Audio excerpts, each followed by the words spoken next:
Luiz Fabiani da Bandeirantes. Sobre o setor ofensivo do Corinthians, Yuri Alberto volta a marcar depois de 9 jogos. O último gol dele tinha sido na sua estreia pelo Corinthians contra o Platense. A importância que você vê para esse gol, uma retomada de confiança por parte do Yuri. E sobre o banco de reservas, o Guinegão, também desse setor ofensivo, ficou fora. Foi uma opção técnica da sua parte ou ele apresentou algum problema físico na semana? Primeiramente, boa noite. É muito bom o Yuri marcar como um prêmio e hoje foi um gol que nos deu a vitória. Então foi muito importante. Mais por isso do que por retomada de confiança, porque ele não estava jogando sem confiança em nenhum momento. Tem jogado constantemente bem, tem ajudado a equipe sobremaneira. Então, acho que foi um prêmio pelo esforço que ele tem tido em todos os jogos. E espero que ele consiga voltar a marcar gols com mais frequência, porque é muito bom para o centroavante. Para todo mundo é bom marcar, mas para o centroavante é melhor ainda. Mas independente disso, ele sempre ajuda, ele é sempre muito útil e é importante para o nosso time. Em relação ao Guinegão, a gente tinha o Pedro no banco, tem muita gente, né? O Corinthians tem mais gente voltando, a relação não dá para convocar 28 jogadores. Daqui a pouco tem o Charles voltando, o Memphis voltando. Então, um ou outro vai ficar de fora. Foi uma opção que eu tive para esse jogo. Diniz, boa noite. Aqui, à sua direita, Marco Belo, Rádio TMC, tudo bem? Eu vou te fazer uma pergunta que você já respondeu umas 40 vezes, mais ou menos, desde que você chegou ao Corinthians, mas eu tenho que fazer hoje porque havia uma expectativa de fora, né? Não de dentro do Corinthians, de que você colocasse um time de misto para reserva, por ser um time de Série C, pelo fato do Corinthians ter vencido de 1-0 lá em Santa Catarina, por ter um jogo do Campeonato Brasileiro no domingo, e você entrou com 9 titulares, né? Então, eu queria que você explicasse, por favor, a sua opção. Obrigado. Foi porque o jogo, para mim, muito claramente ia ser um jogo difícil, um jogo perigoso, como foi. A gente ganhou de 1-0, jogando com quase todo o time titular. É bom quando a gente vai dar informação recortar. Esse é um time que hoje disputa a Série C, mas é o atual campeão catarinense. Um time que ganhou de 3-0 do Figueirense recentemente. Foi um time que ganhou da Chapecoense o campeonato catarinense. E é um time bem organizado, é um time desses times SAFs, que tem tudo para ter uma ascensão rápida no cenário do futebol brasileiro. E você vê o número de times grandes que tem, historicamente, que caem em fases precoces da Copa do Brasil. Hoje o Bahia já está fora, hoje o Atlético Paranaense passou nos pênaltis, o Fluminense teve dificuldade, ontem o Atlético Mineiro quase também passou nos pênaltis. E a gente não pode classificar porque um time está na Série C e esse é porque isso já dá uma sinalização para os jogadores, que é outra coisa que tinha aqui no Corinthians, de baixar o rendimento quando pegasse um time que de repente não tivesse tanta tradição. Então, para nós era um jogo muito importante e um jogo muito perigoso. Então, internamente, a gente escolheu jogar com o time que a gente tinha mais forte, poupando um outro jogador que estava um pouco mais desgastado, mas trazer o nosso melhor. Eu acho que a estratégia não mudaria não para esse jogo. Eu acho que era isso que a gente tinha que fazer e o resultado do jogo demonstra um pouco isso. Diniz aqui, Rafael Esgrilles, Energia 97. Característica dos times que você treina de ter a intensidade, de ter a posse de bola.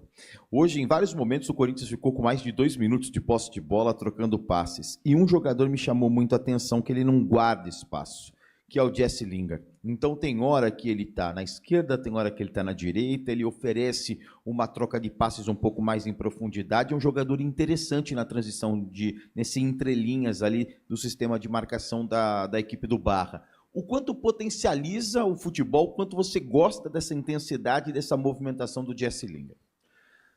É um jogador que a gente está cada vez mais se conectando, e em princípio a conexão também foi muito rápida. É um jogador que tem muito talento e que está voltando a ganhar a sua melhor condição, não só física e técnica, mas de espírito para jogar futebol. Eu tenho uma expectativa muito boa em relação a ele tem nos ajudado bastante por essa característica que você falou, mas assim, sobretudo porque ele é um jogador diferente, ele é um jogador tecnicamente bastante acima da média. Diniz aqui, boa noite. Rafael Jacobucci do portal Meu Timão. O André foi um jogador decisivo e de muita evolução na temporada passada, foi fundamental na conquista da Copa do Brasil. E nessa temporada vem oscilando. Não consegue ter o mesmo desempenho de alto rendimento que teve em 2025. Como lidar com esse momento do André, por tudo que ele passou nesta temporada, e se vale a pena ficar na insistência no jogador entre os 11 titulares? Obrigado. Isso é uma coisa que a gente vai vendo com os treinamentos, com a sequência dos jogos, mas é um jogador que tem um talento muito grande e o futuro dele, para mim, é brilhante. É um jogador que tem tudo para emplacar no futebol europeu. E é normal ter essas oscilações pela idade. Ele perdeu um pouco também de sequência pelas expulsões. E o jogo de hoje também não era um jogo que favorecia muito o André. Um jogo com uma carência muito grande de espaço. Ele é um jogador que tem um pouco mais de espaço, para ele favorece. É um jogador muito físico, tem muito boa técnica também, mas é um jogador que explora muito a condição física para poder arrancar com a bola, e hoje o jogo não permitia muito isso.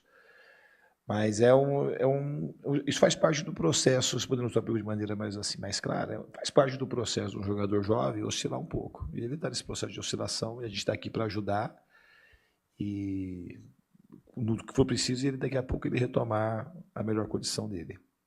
Diniz, aqui à sua direita também, Lucas Belotti, da Rádio Band News FM. A gente sabe que não é muito da sua característica, né? Substituir cedo no segundo tempo, você gosta de trabalhar no intervalo e dar oportunidade para os atletas que continuaram, mas hoje com 9 minutos, 8 para 9, você chama os dois primeiros jogadores, o Bidu e o Caio César. Queria saber o que você não tinha gostado no segundo tempo até ali para essa substituição e qual era a sua ideia também com os dois jogadores, porque, pela nossa percepção, as chances criadas aumentaram bastante depois da troca. Então, no fundo, eu queria, assim, o Bidu era um jogador que estava precisando sair, o Ranieri também estava numa sequência muito forte e relatando um pouco mais de cansaço. Todos esses jogadores que jogaram, a gente foi monitorando e perguntando, discutindo com o departamento para poder botar em campo. A gente tirou aqueles que a gente achou que a gente tinha que tirar. O que aconteceu no jogo de hoje é que tanto o Bidu quanto depois com a vinda do Bidon, o que era a ideia? O Bidu era um jogador muito técnico, joga muito bem por dentro, nos espaços mais curtos, que os espaços que tinham para jogar eram curtos mesmo hoje. E o Bidon vinha para iniciar com passe um pouquinho, de achar os passes entre linhas e dar mais velocidade na circulação da bola, e a gente ganhou o Caio, que é um jogador mais agudo, que explora profundidade e tem essa característica do 1 contra 1. Então acabou que tudo aconteceu, a gente pensou, às vezes você pensa e não dá certo, mas naquilo que a gente queria para as entradas, acabou tudo acontecendo quase que perfeitamente. A bola começou a entrar mais nos entrelinhas, a gente ganhou profundidade com o Caio César, ganhou jogada de 1 para 1. Assim, o Linga estava o único meio que com essa função de ter jogada de enfrentamento, então o time ganhou, foi ganhando volume no campo de ataque, a bola começou a andar em espaços mais curtos com mais velocidade, a gente conseguiu criar mais chances, chegar mais, e começou a chegar pelos dois lados, começou a ter jogada de tabela na entrada da área, chute fora da área. O repertório no segundo tempo de finalizações ele foi muito vasto. A gente poderia ter ganho o jogo e era para ter ganho no placar mais folgado, mas o futebol é assim mesmo. Diniz, boa noite. Aqui, Fábio Lázaro, do UOL. Sobre uma situação específica, um episódio específico, que sobretudo as câmeras da detentora pegou, sua com Gabriel Paulista, a gente não pode deixar passar de perguntar, principalmente levando em consideração a sua declaração quando se apresentou no Corinthians, né? Dizendo que, olha, eu sou um cara muito intenso da beirada de campo, mas reconheço que em alguns momentos eu me excedo e eu preciso me controlar em relação a isso, essa autocrítica. Sobre isso, uma conexão sobre exatamente esse episódio de hoje, de uma situação de mais exaltação, de fato, que você explicasse como foi já depois o vestiário, se está tudo ok, e se realmente foi uma situação que dá para equiparar com o que você comentou de outras ocasiões, que você mesmo já reconheceu que precisa, acho que melhorar, acho que é muito pedante falar, mas precisa repensar. Não, melhorar, a gente sempre tem que melhorar. Eu acho que se eu consigo evitar, é melhor. Tá? Mas esse jeito que eu tenho é um jeito que muito mais beneficia os jogadores do que prejudica. E no caso de hoje beneficiou, vou falar por quê. O Gabriel, ele tem um temperamento um pouco parecido com o meu. Ele é um jogador mais explosivo, então ficou uma discussão. Mas levando em consideração o que vale na vida o essencial não teve erro ali de ninguém. é que podia ter uma repercussão diferente. Às vezes você perde o jogo, como aconteceu uma vez no Vasco, aí as pessoas fazem aquele tipo de coisa. Mas a gente se acertou assim que termina o jogo. Assim, não tem dolo ali, não tem erro. É bom evitar. É bom evitar, eu que tenho esse temperamento e o Gabriel também. É bom a gente evitar. Mas se nunca mais vai acontecer. E quando acontecer como internamente a gente resolver de uma maneira muito rápida. Porque se você perceber, depois que aconteceu, o Gabriel ele passou a jogar muito melhor no jogo. Ele quase fez o gol, a bola bateu na trave, ele ganhou mais duelo, ele progrediu mais com a bola, achou mais passe. Mas é uma situação, se a gente conseguir evitar, eu acho melhor, sabe? Então é uma coisa que eu também estou tentando me controlar, mas repito, assim, a gente é uma coisa que internamente, quando fica, o problema disso é o que as pessoas podem fazer disso, não é internamente o que acontece. Porque o Gabriel, considero que a gente tem que ter temperamento parecido e coração muito parecido. Coração generoso, de duas pessoas que querem o bem uma da outra. Então, para a gente, dessa situação, a gente saiu muito melhor que se não tivesse acontecido nada. Diniz, boa noite, no seu lado direito aqui. Antônio Vinícius, Auriverde Brasil, prazer falar contigo, parabéns pela vitória. Queria te fazer uma pergunta que vai um pouco além do jogo. Hoje tivemos a notícia de que uma parte da torcida organizada do Corinthians se reuniu com o Memphis para saber quais as intenções dele para o futuro no Corinthians. Eu não sei se você já teve essa conversa com ele, mas queria saber se você conta com ele para algum jogo antes da Copa do Mundo e se depois da Copa você conta com ele. Obrigado. Não, a gente tem chance de jogar, a gente está trabalhando para ele retornar o quanto antes, mas com uma boa margem de segurança, porque o Memphis tem uma Copa do Mundo para disputar daqui a pouco, né? É um jogador que eu conto muito. É um privilégio poder ter um jogador igual ao Memphis. Já falei isso, vou repetir. Privilégio para o Corinthians e privilégio para o futebol brasileiro. É um jogador extremamente diferente. A minha relação com ele, todo dia, ela ganha mais profundidade, ganha mais calor. E eu estou assim... Vou falar que eu estou ansioso, assim, uma palavra não é essa. Eu quero muito contar com ele. E não modifica nada ele jogar ou não jogar, ele jogar bem esses jogos que faltam. Eu sei o tamanho do jogador que ele é, a importância que ele tem para o futebol, para o Corinthians e para o futebol brasileiro. Tá? Assim, eu quero muito que ele fique, quero muito mesmo. Ô Diniz, tudo bem? Silvestre da Gazeta. Saudade da época do Audax, que eu conseguia ficar pertinho de você ali no banco, registrando esses xingamentos, e a sua relação com os jogadores era maravilhosa, apesar dos xingamentos.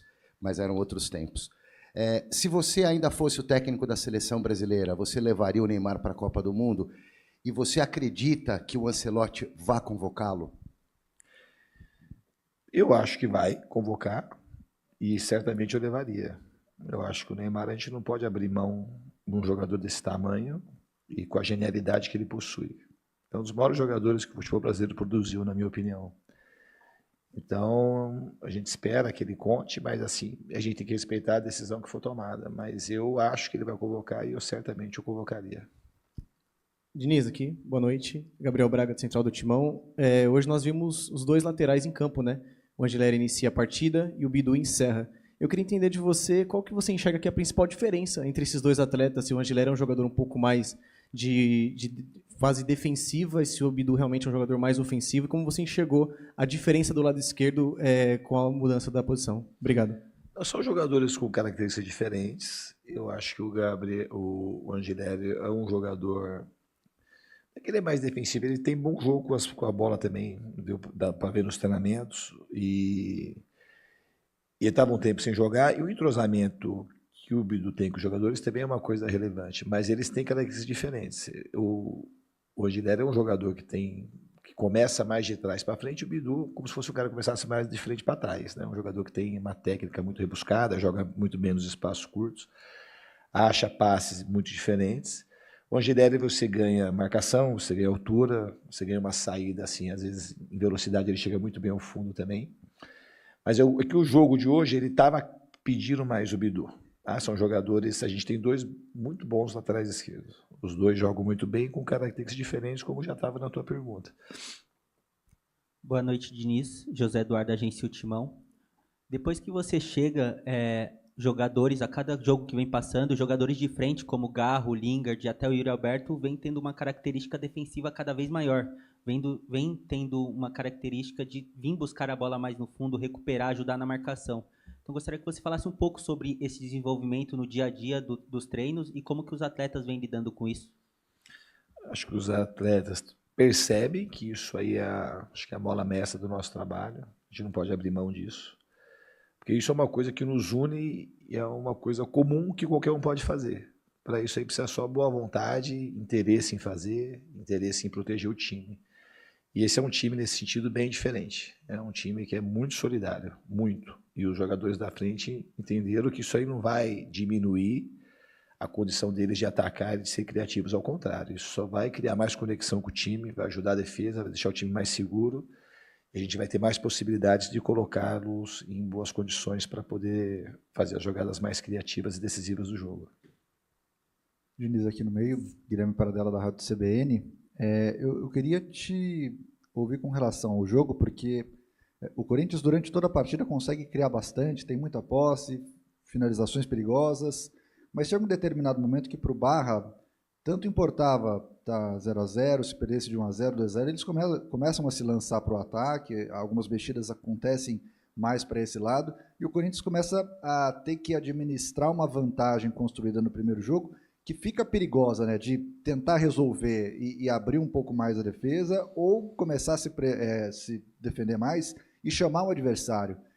Até o gol, como é que você tratava isso com os seus jogadores? Para você era, continua atacando, não tenha medo, ou cria aquela sensação de vou usar medo, mas de receio de começar a atrair o adversário ou se descuidar num momento defensivo, num momento importante? Eu acho que o medo que faz bem, ele é super importante, que nos deixa com a humildade em dia, que foi o que a gente teve hoje. A gente não deixou de atacar em nenhum momento, a gente não ficou administrando a vantagem, que acho que administrar a vantagem era, acho que, o primeiro passo para a gente ter um problema. A gente sabia que tinha que atacar, sabia que eles eram franco-atiradores, pela diferença histórica das camisas, pela diferença de orçamento, de grandeza de clube, mas a gente tinha que atacar e ao atacar, a gente tinha que saber se defender. Então, eu acho que a gente jogou muito bem nesse sentido hoje. A gente ofereceu, não teve uma defesa do Hugo, não teve uma chance clara. Obviamente que um lance ou outro a gente podia ter evitado de um quase susto, mas a gente fez uma partida bastante segura e criou muita chance, mas não entrou. Podia ter entrado a bola do Garro, podia ter entrado com menos de 10 minutos a bola na trave, depois a gente foi empilhando chance. E no segundo tempo, depois com as mudanças, a gente conseguiu atacar mais e ficar mais seguro. Porque uma das coisas que pode deixar você um pouco mais exposto é quando você começa a ficar muito tempo com a bola e não criar situações de gol. Porque o jogo fica muito amarrado e você não cria uma certa ansiedade, porque você está com a bola, com a ideia não é administrar só o jogo, é tentar fazer o gol. É quando você não consegue ser criativo, às vezes vai criando uma certa pressa, uma certa impaciência, e nessas horas que eu acho que é mais perigoso. A partir do momento que a gente começou a criar mais oportunidades e terminar mais as jogadas, o time acabou ficando menos exposto, com mais chance de fazer o gol e menos chance de tomá-lo. Boa noite, Diniz. Caio, da Web Rádio Piabã, aqui no meio. Muito bem. Antes da sua chegada, o time do Corinthians jogava de um jeito muito apático, né? Parecia que não estava jogando muita vontade. Depois que o senhor chegou, parece que o time do Corinthians teve essa liberdade, teve essa leveza de jogar. Queria saber qual foi o trabalho psicológico que o senhor fez no elenco para essa mudança tão repentina. Muito obrigado. Uma pergunta um pouco difícil de responder, porque assim, eu tenho muito respeito pelos trabalhos que me antecederam. Eu não peguei um trabalho do zero. Eu já falei mais de uma vez, para falar dos dois últimos, tanto o Ramon Dias quanto o Dorival, deixaram um legado aqui que eu acho que eu soube aproveitar. E da minha parte, acho que teve uma conexão muito forte com os jogadores, uma empatia muito grande com o elenco, com a torcida. As coisas aconteceram de uma maneira rápida também. A estreia já foi com uma vitória super importante e difícil fora de casa. E aí foi acumulando essa energia positiva, ela vai se retroalimentando, que conforme o time vai jogando bem, os resultados acontecem, a torcida fica feliz. E isso vai acabar aumentando, e os jogadores vão percebendo que a gente está num bom caminho, as coisas vão ganhando mais positividade. Então, acho que é isso, é um caminho que aconteceu. Eu acho que, da minha parte, eu acho que foi a conexão que teve, muito instantânea, da minha presença, de maneira especial, com os jogadores, com o clube todo, mas de maneira especial com os jogadores. Obrigado, Diniz. Boa noite a todos.